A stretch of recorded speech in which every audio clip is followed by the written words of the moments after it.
Ukraine's 22nd Mechanized Brigade killed a North Korean company commander in the Kursk region and got a chance to assess his equipment. And as Forbes analyst David Axe writes, the North Korean soldiers' weapons present a rather ominous sight for the Ukrainian armed forces. Thus, the North Korean soldier had a Chinese-made radio, grenades and 2 machine guns, an AK-12 and a 12-gauge Vepra 12. Obviously, such a heavy combat load is possible due to the high standards of physical training of the North Koreans.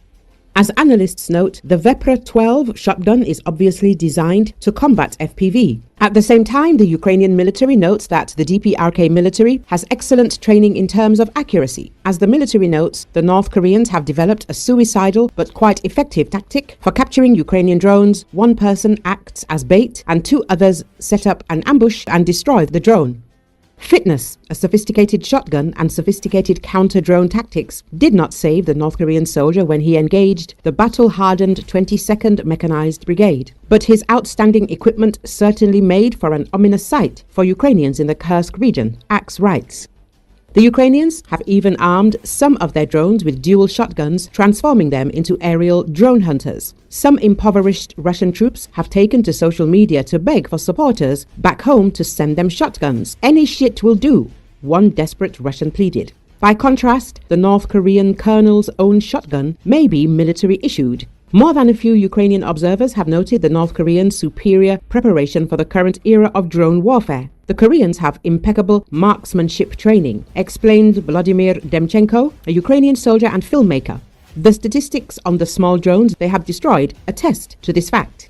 According to Demchenko, the North Koreans have developed harrowing but effective tactics for ensnaring Ukrainian drones. One man acts as bait while 2 comrades ambush and destroy the drone. This should tell you something about their moral resilience in the face of what I believe is the most terrifying anti-personnel weapon available today. Earlier, Estonian intelligence reported when the DPRK could transfer new troops to the territory of the Russian Federation. North Korea could transfer more soldiers because the DPRK's losses in the Kursk region already amount to several thousand fighters.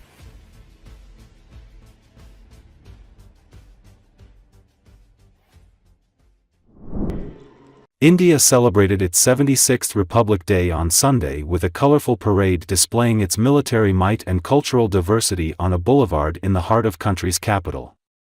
According to Associated Press, tens of thousands of people turned out to New Delhi's Rajpath Avenue to watch the parade marking the anniversary of the official adoption of India's constitution on January 26, 1950, nearly 3 years after independence from British colonial rule. Soldiers from India's military and paramilitary, along with their bands, marched as the country's leaders and other guests watched. Various floats displayed India's cultural diversity, with one showcasing the Mahakumbh festival, the ongoing massive Hindu event touted as the world's largest religious gathering.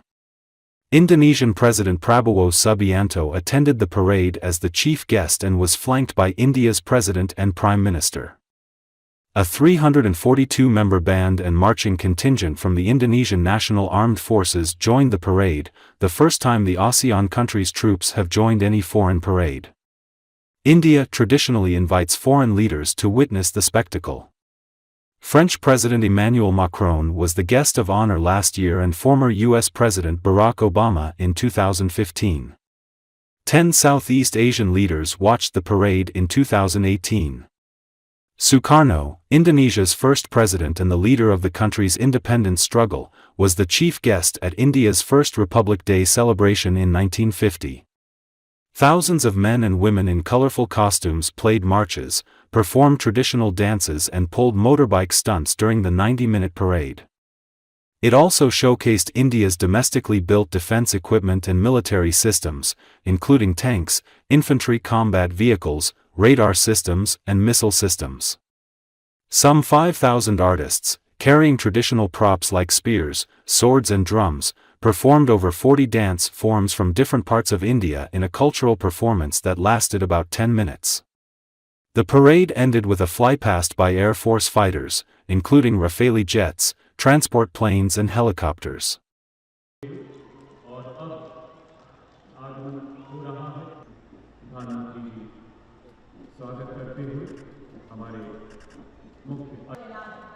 जल्द ही राष्ट्रपति अंगरक्षक के कमान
proudly with impeccable precision,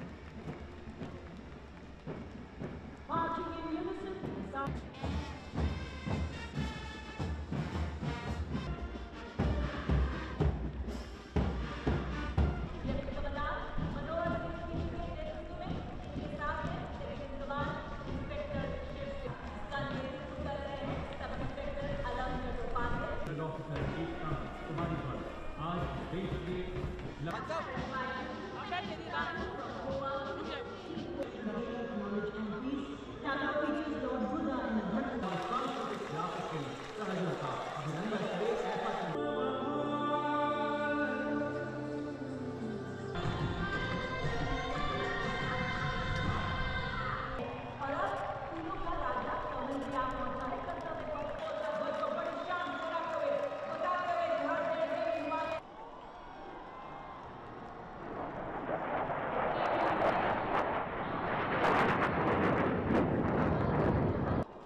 हमारे मुख्य अतिथि Indonesia के माननीय राष्ट्रपति श्री प्राबोध सुबियांतो के हृदय से आभारी हैं।